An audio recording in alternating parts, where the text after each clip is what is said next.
Welcome to the Truth and Future podcast. I'm Sam Alexandroni. Today I'm speaking with Martin Rees about his new book, On the Future. But because this is the first episode, I'm going to begin by giving you a little bit of background on myself and on what I hope to achieve in this podcast. I studied history and worked as a journalist at the New Statesman magazine in London. I've done some reporting from the Middle East and was based for about 4 months in Pakistan, in what used to be called the Northwest Frontier Province, close to the Afghan border. But in this podcast, I'll be focusing on the big questions currently facing humankind. Questions such as, what do we know about our place in the universe? What kind of future do we want to create? Is there life out there among the stars? How do we tackle the conundrums posed by AI and genetic engineering? Why should we push to solve the great unknowns? And how do we find meaning in this unpredictable and ever-changing story? I believe that the biggest questions are for everyone, because in order to make good choices, we need to be well informed, and we need also to imagine the kind of future we want to create. Despite my background, I don't really think of myself as a journalist, and I certainly don't think of myself as an expert on any of these topics. Instead, I'm approaching all of this as a curious person trying to figure things out. I hope it will be an interesting and useful journey. The situation we find ourselves in is bewildering. We are on a planet hurtling around a star in a possibly infinite and still mysterious universe. Our world is changing more rapidly than ever, and our ability to shape the future has never been greater. In the coming decades, there will be new threats to add to the existing ones. But I'm not a pessimist about the future. I would describe myself as excited and concerned in roughly equal measure. These new technologies pose threats, but they can also be used to make the world better and more interesting in just about every way, if we apply them wisely. I am particularly happy to be speaking with Martin Rees. Martin is one of the world's leading scientists. He is Astronomer Royal and has been Master of Trinity College and Director of the Institute for Astronomy at Cambridge University. He is also one of the co-founders for the Centre for the Study of Existential Risk. When I first began asking questions about the universe, his were among the first books I turned to for answers, and I can enthusiastically recommend his earlier titles, Our Cosmic Habitat and Just Six Numbers. Today we'll be talking about his new book, On the Future, Prospects for Humanity. It is a relatively short book that provides a superb primer on many of the most important issues now facing humanity. We touch on topics ranging from biotech and artificial intelligence to the future of space exploration and the limits of knowledge. So, without further delay, I bring you Martin Rees.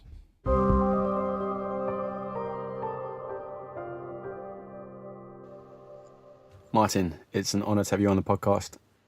I was hoping you could begin by talking a little bit about what motivated you to write your new book, On the Future, Prospects for Humanity.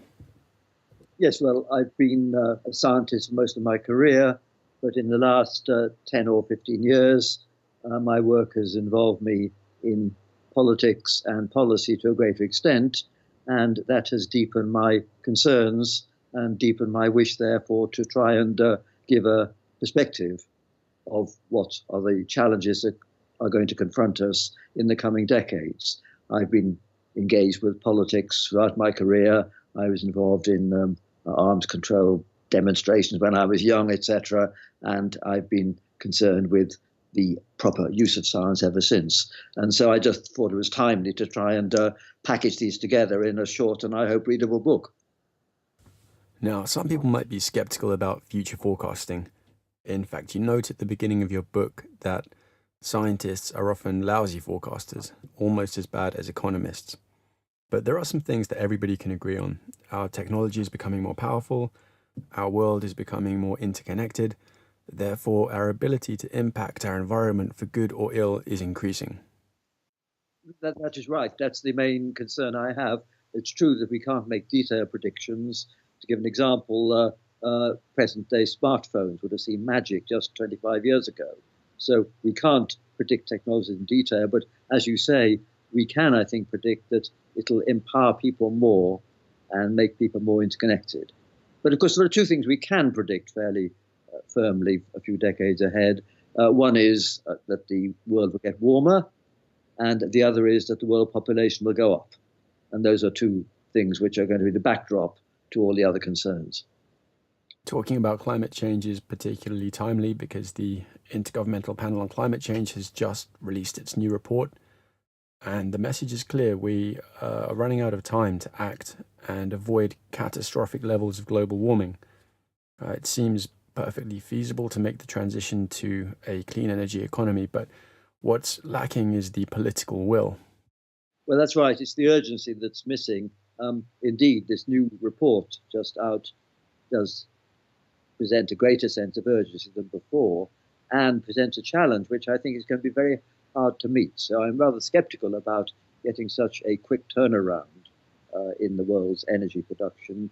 But the point I make in my book is there's one sort of win-win policy, and that is to speed up and enhance the research and development into all forms of clean energy and the other things that go with it, like energy storage, smart grids, etc. Because that's a win-win situation in that the countries which develop these technologies will have a commercial bonanza, and countries like India won't feel they need to build more coal-fired power stations if the cost of renewables comes down.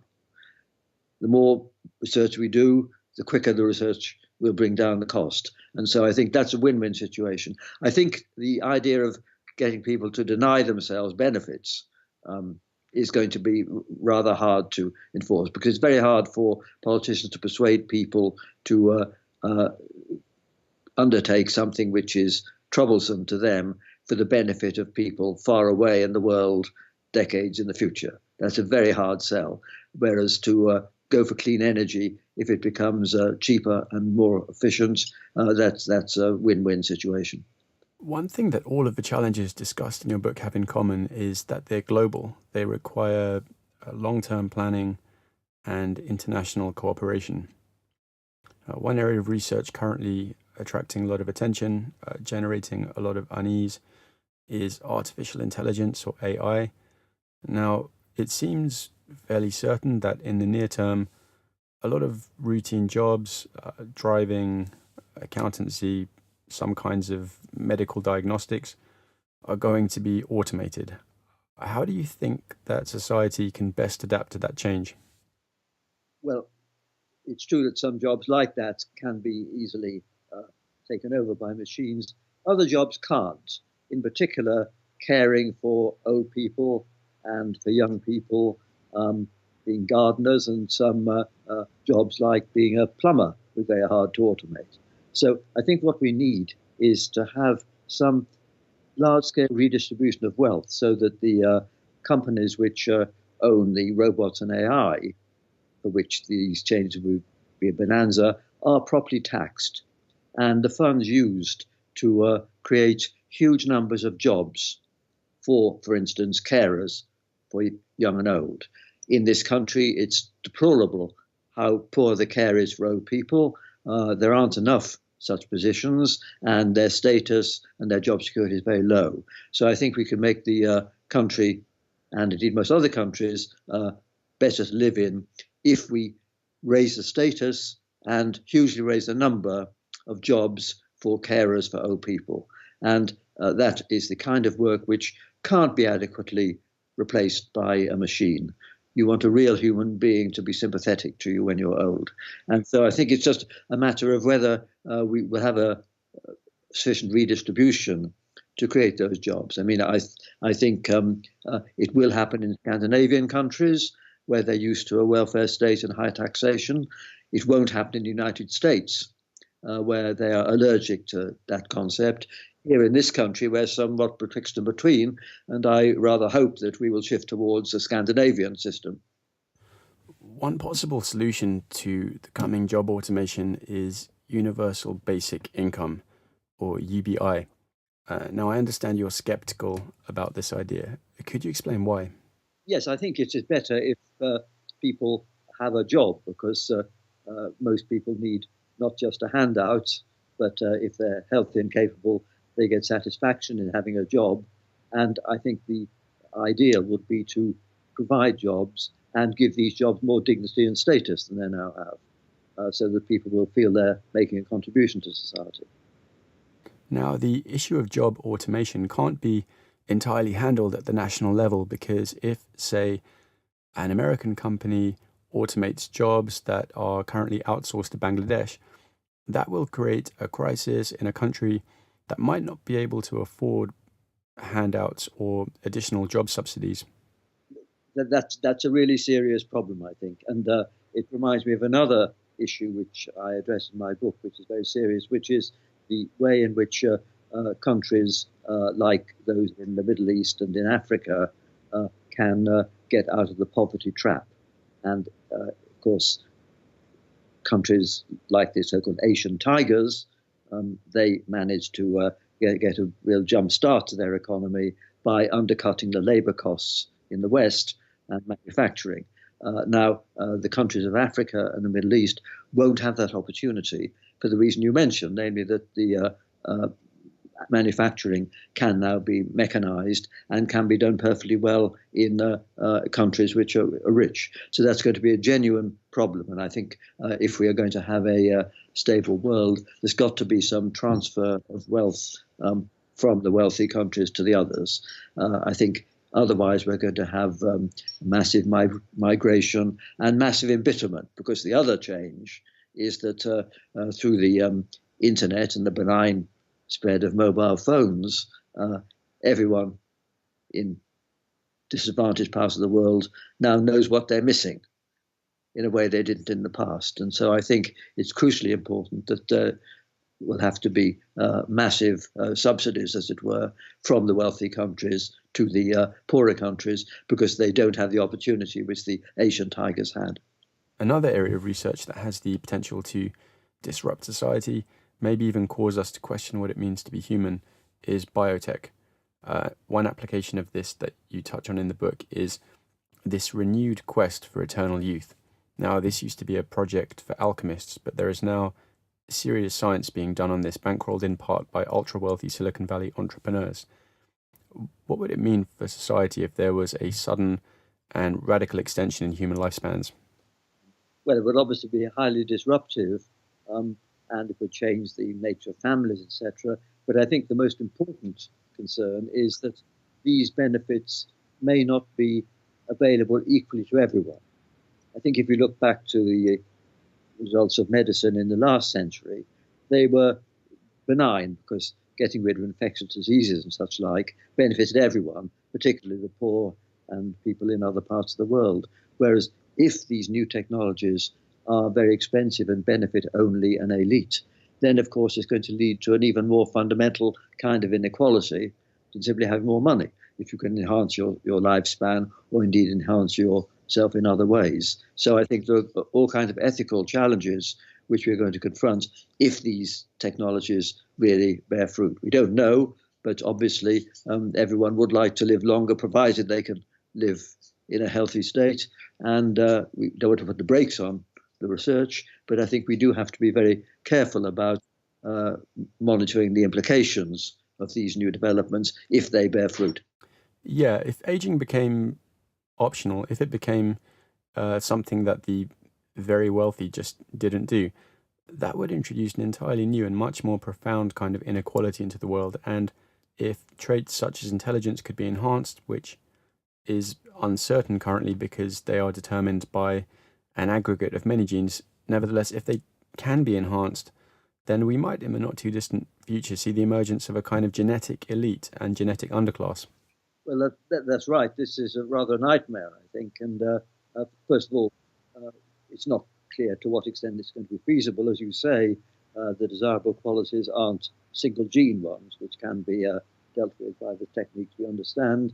But in order to do something like this, one would have to first analyze very large numbers of genomes to find which combination of genes is optimum for these qualities. And then you'd have to be able to synthesize the genome with those qualities. And both of those involve big technical advances. But that may come, and if those advances do come, then we will indeed have these problems. And I think we're going to have to discuss how to regulate them. I think we do need regulations. But then when we come to consider regulation in biotech generally. And of course, apart from this concern, there's an even greater concern about releasing dangerous viruses unintentionally and modifying viruses. I have a big worry, and I worry about this far more than I worry about AI, which is that whatever regulations we try to impose can't be readily enforced globally, because the technology that is needed for biotech is very widely understood all over the world. There are strong commercial pressures, and the facilities needed are dual use. They exist in many university laboratories and commercial laboratories. So my worry is that whatever can be done will be done somewhere by someone, whatever the regulations say. And that I find the most scary thing in the short and medium term. This also raises questions for scientists sharing their research. How do they publish their work without also running the risk of disseminating information that could be useful to, say, would-be bioterrorists? Well, there is a genuine tension here, and indeed there have been discussions about whether certain kinds of experiments should be done or should be published. I mean, one example was experiments done about 5 years ago on the influenza virus, which showed that you could tinker with it to make it both more virulent and more transmissible. And these so-called gain-of-function experiments were realized to be interesting in a way, because those doing them said it was a way to stay one step ahead of natural mutations and thereby deal better with the virus. On the other hand, it seems obviously rather scary that this can be done. And so there was a debate about whether this kind of research should be encouraged. And for 3 or 4 years, the American federal government stopped funding it. So that was one example. And indeed, there are going to be more cases like this. It's going to be very hard to prevent the knowledge seeping out. We can perhaps do what we can to control the rate of certain kinds of research, but we can't stop it completely. This also heightens tension between privacy and security, because if one disaffected individual with biotech expertise can cause a global catastrophe, then there's going to be pressure to increase surveillance.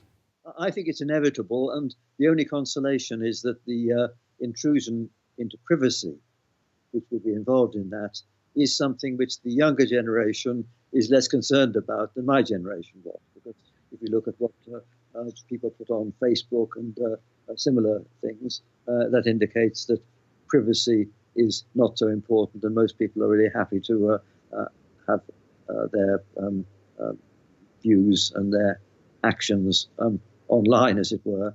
And that, therefore, is going to help in this respect, in that if someone goes offline for a long time to do something clandestine, that's now regarded as suspicious.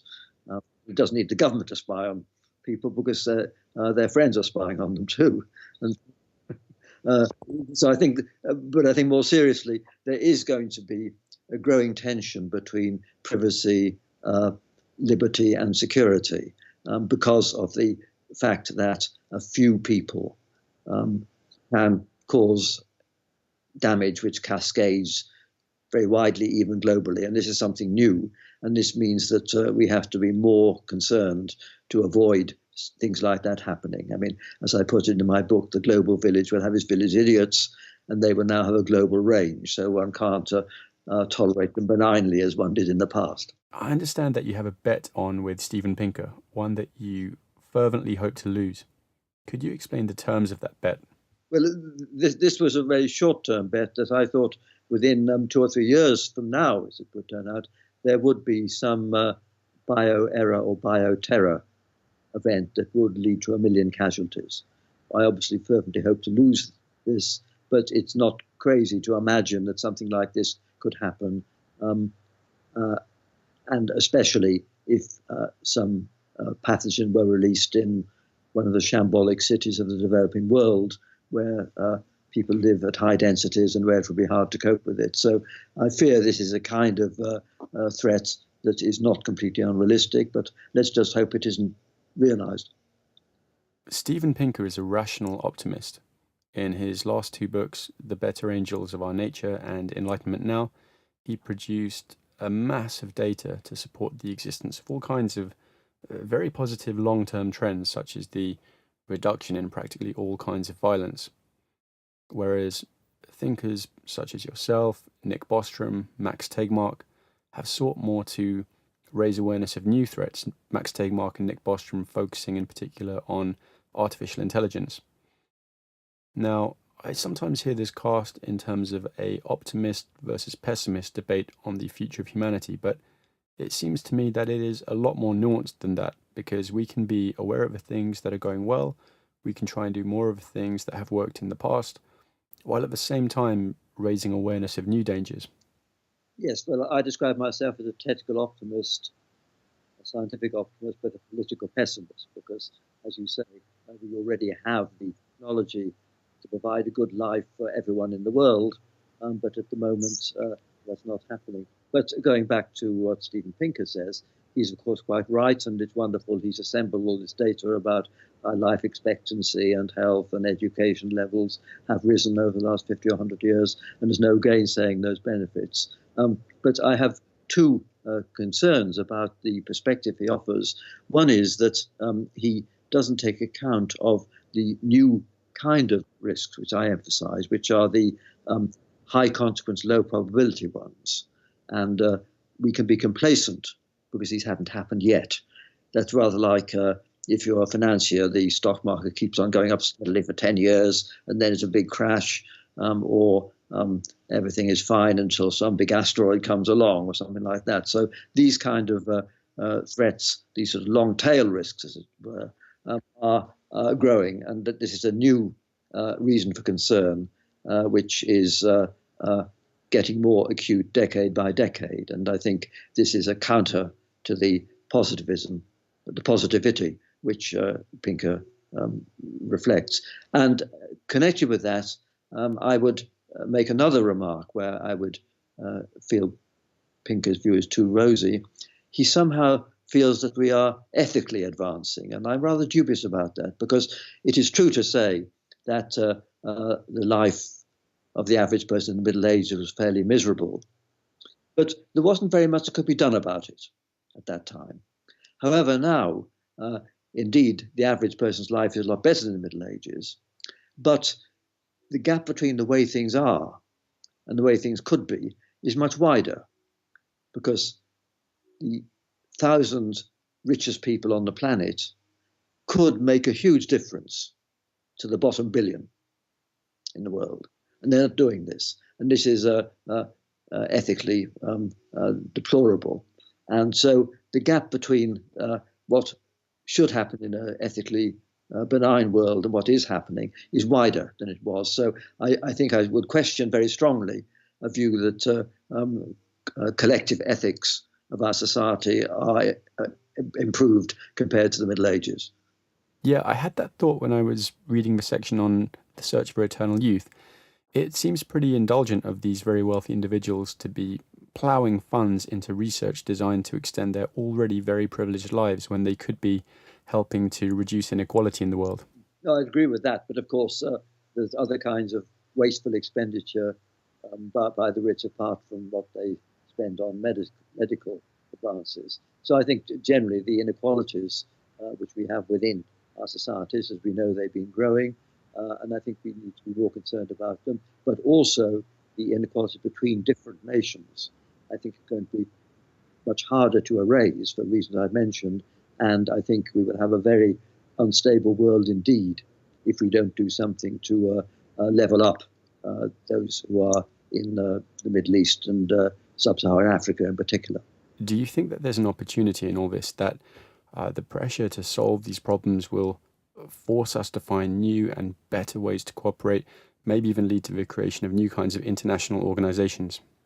Well, I certainly think we may need international organizations because, apart from the things we've discussed, there's clearly going to be pressure on water resources, for instance, and also to control these new technologies. So I think we are going to need to give up more national sovereignty because, of course, national governments have less power now anyway because of big international corporations, etc. And so that trend is going to continue.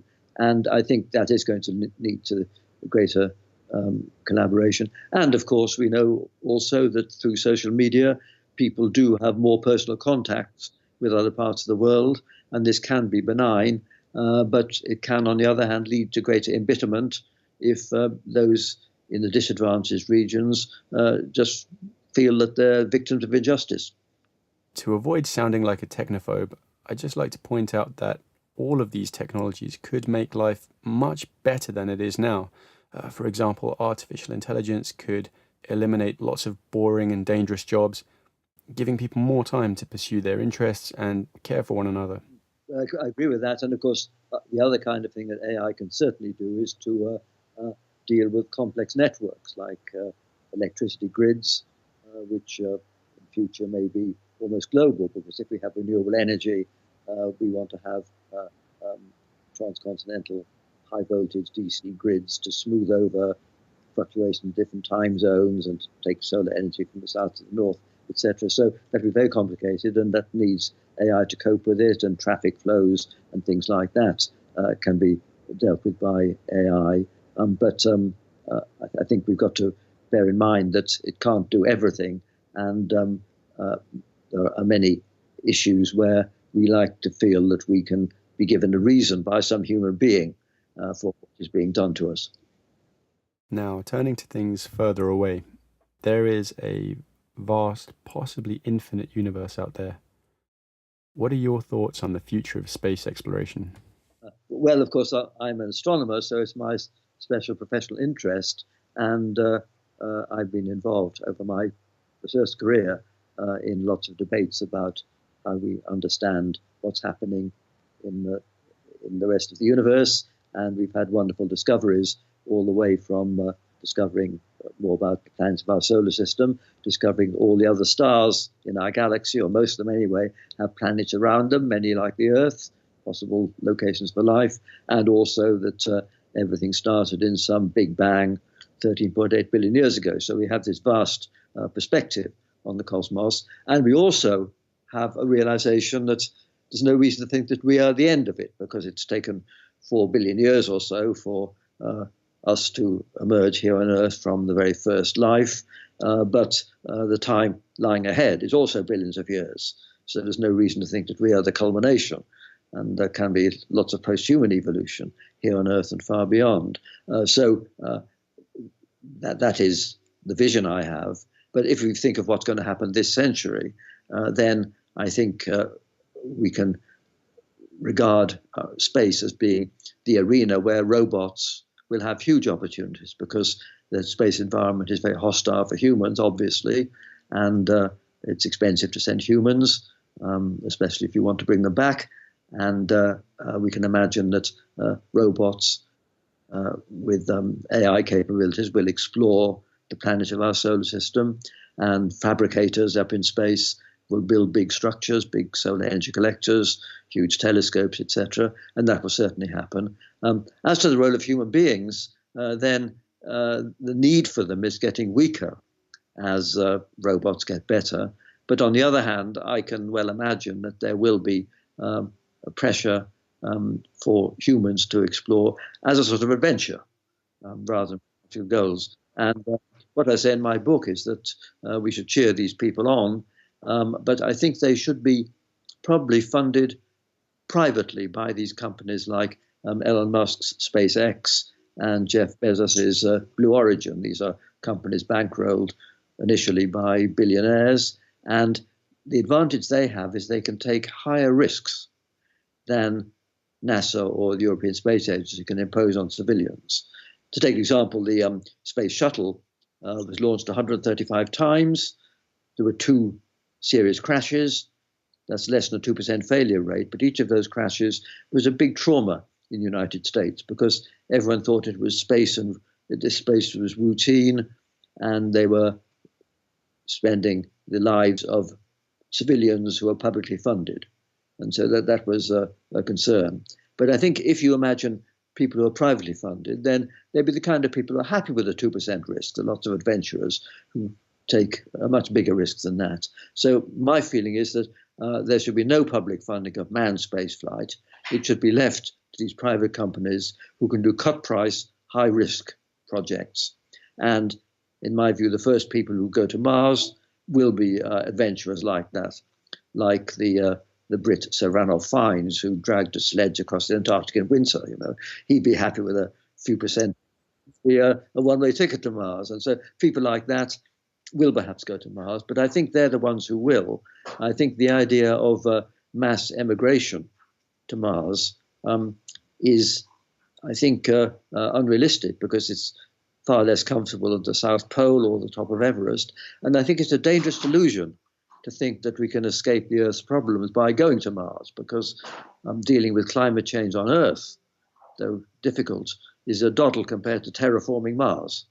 So I think we've got to look after our Earth. There's no planet B for ordinary risk-averse people. But on the other hand, I think we should cheer on the people who go as pioneers to settle on Mars. And I think in the long run, they may be important for the future of life, in the sense that they will have a bigger incentive than we do on Earth to adapt themselves, because we're fairly well adapted to living on the Earth, but they're very badly adapted to living on Mars.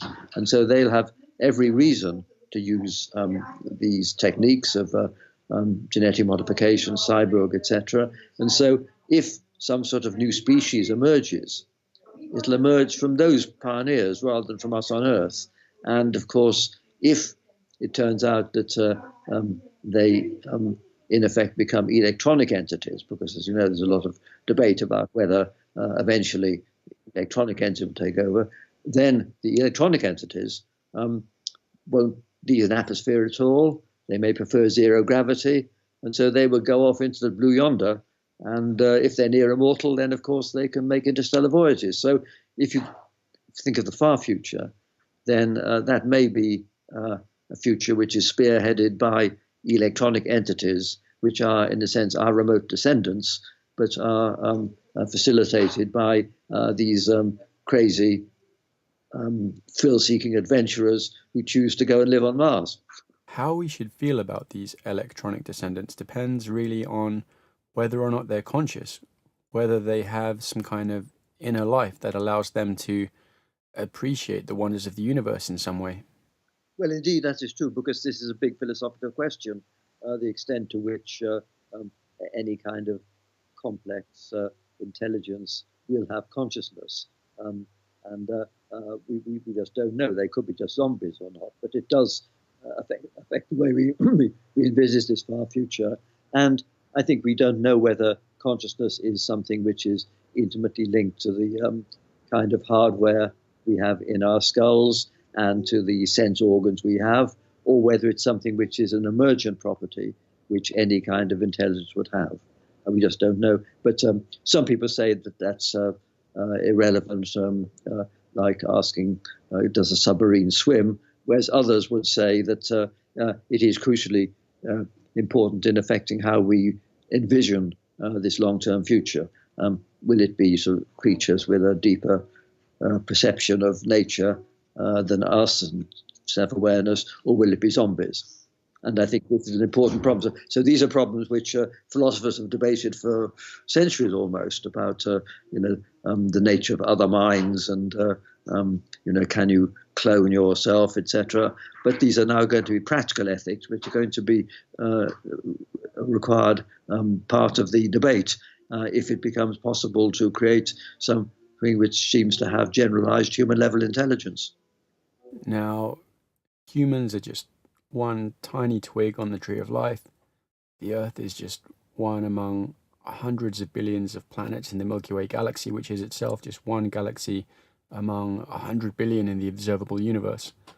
But you raise the possibility that humanity might have some greater cosmic significance. Well, that depends on whether life is something which originates in lots of other places or not. Of course, if you ask most people to bet, they would bet that given the vast numbers of planets that we know exist around other stars, there must be some kind of life in other places. We don't know. It's certainly logically possible that life, or at least intelligent life, is so rare that we are very special and unique in the galaxy. And if that were the case, then of course the fate of humanity, which of course is in the balance this century, would have a cosmic resonance not just being important to us as human beings ourselves. On the other hand, if there are already intelligences out there, then it doesn't have cosmic significance, though it matters to us, of course, what happens in this century. But I think the issue of the origin of life is a challenging scientific problem, which people are working on now, and we will have some evidence in the next decade or two from astronomy about whether there's evidence for some sort of biosphere on some of these planets around other stars, or even perhaps some simple life elsewhere in our solar system, on the icy moons of Jupiter and Saturn, for instance.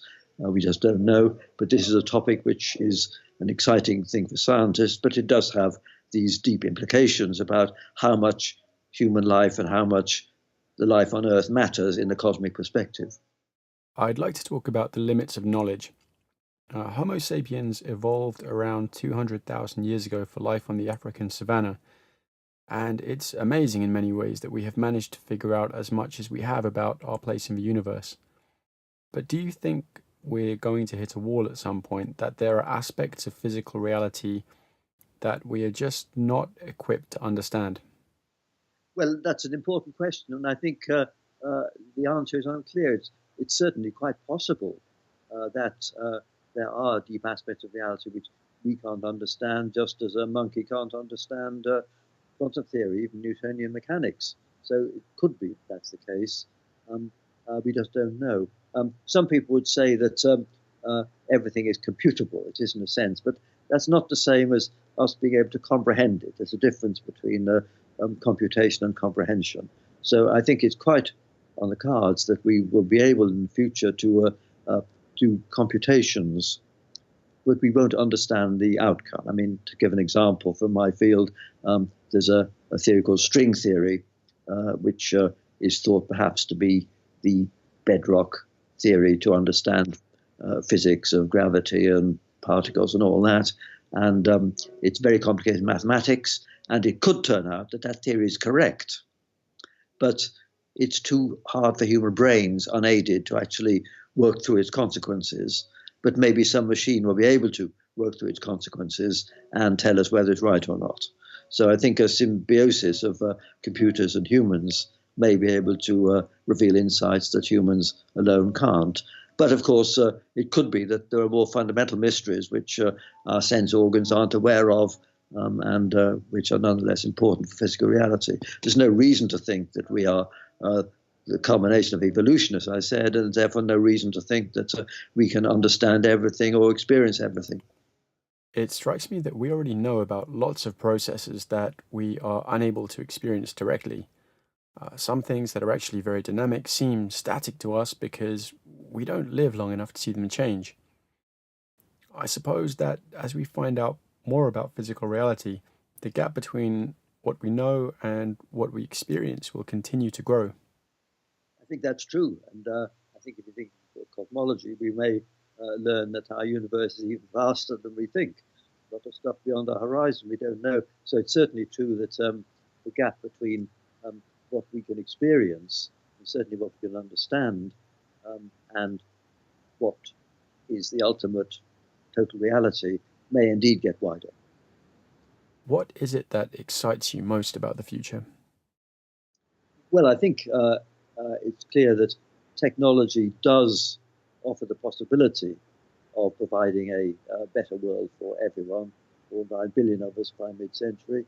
And I think the big political and social challenge is to ensure that we do get somewhere near the optimum when the stakes are so high that we could, if we screw things up, foreclose all these options of a bright future. So I think as a political and social challenge, this is completely unprecedented in the history of our planet, which spans 45 million centuries. This century is very special in that sense.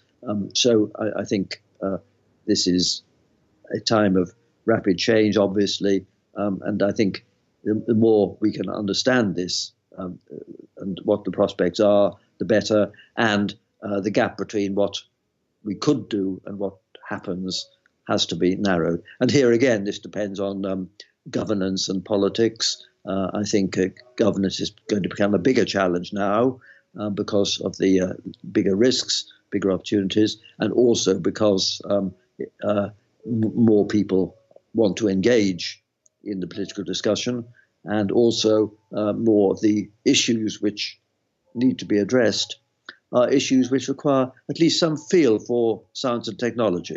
I mean, one of the problems with politics now is that clearly lots of issues require some international perspective, but also they involve some discussions of energy, health, transport, environment, and all these things. And unless people have at least some feel for science, then the debate won't get above the level of slogans. And that's why I think, wearing my hat as a university teacher, I think it's very important that we don't want everyone to be professional scientists. Everyone should have some feel for science, just as they need to have some feel for the history of their country or know where Syria and Korea are on the map, etc., in order to be proper participants in democracy. So they need to have some feel for science. And that's, of course, not sufficient, because you can't get ethical values from science. You need something else to get those. But I think we need to have a wider understanding of the way things work, the way things are, and what the issues are that we can make a difference to. You have been very generous of your time. I'm conscious that you are a busy man, and I'm also conscious that we have touched upon just a handful of the topics covered in your book. Are there any final thoughts that you'd like to share, or is there anything that we haven't talked about that you'd like to discuss? Well, I think the main point I'd like to make is that we do need to think in a slightly longer term way than most political discussion is. I mean, obviously, we know that there's always a focus on the urgent and the local. Politicians worry about being re-elected, etc. And there is a problem in that many of the most important issues have a longer time span than that. And so there's a certain tension between the motives of individuals who care about the short term, and politicians also do, and what needs to be done if we are to benefit from the opportunities that technology provides and to avoid the downside. So I think the biggest concern I have is to think of ways in which we can think longer term and more globally, and persuade the public to. Because I think if the public is inspired to think in this perspective, then politicians will respond. I mean, if we think of the big changes, whether it's if you think of the United States, Black Power in the 1960s, gay rights, etc., all these things started with public campaigns which gained support, and politicians care about what's in their inboxes, they care about what's in the press. So I think the important thing, and this is why I write books and why I think all scientists ought to engage with the public, is that the only way we can get these issues on the political agenda is by getting the public, not just a few specialists, to engage with them. And then they will be part of the general discourse, they'll be discussed in the press, and people will care about them. And I think so it's important that communities and even religious communities should get involved in promoting these causes and ensure that the wider public realizes that there are these long-term questions. Of course, as a university teacher, I'm gratified that students are more engaged than middle-aged people, because many of them will be alive at the end of a century, and they naturally, for that reason, have a longer-term perspective. And I'm very encouraged by the fact that younger people do have this longer horizon. That's at least grounds for hope. Martin, thank you very much. Your book covers a lot of ground. It's a relatively short book, but it packs a big punch, and it's an excellent grounding for anyone who wants to think more about the future, the opportunities, and also the hazards. Thank you very much for your time. Well, thank you very much for your very insightful question. Thank you very much. It's been good to talk with you.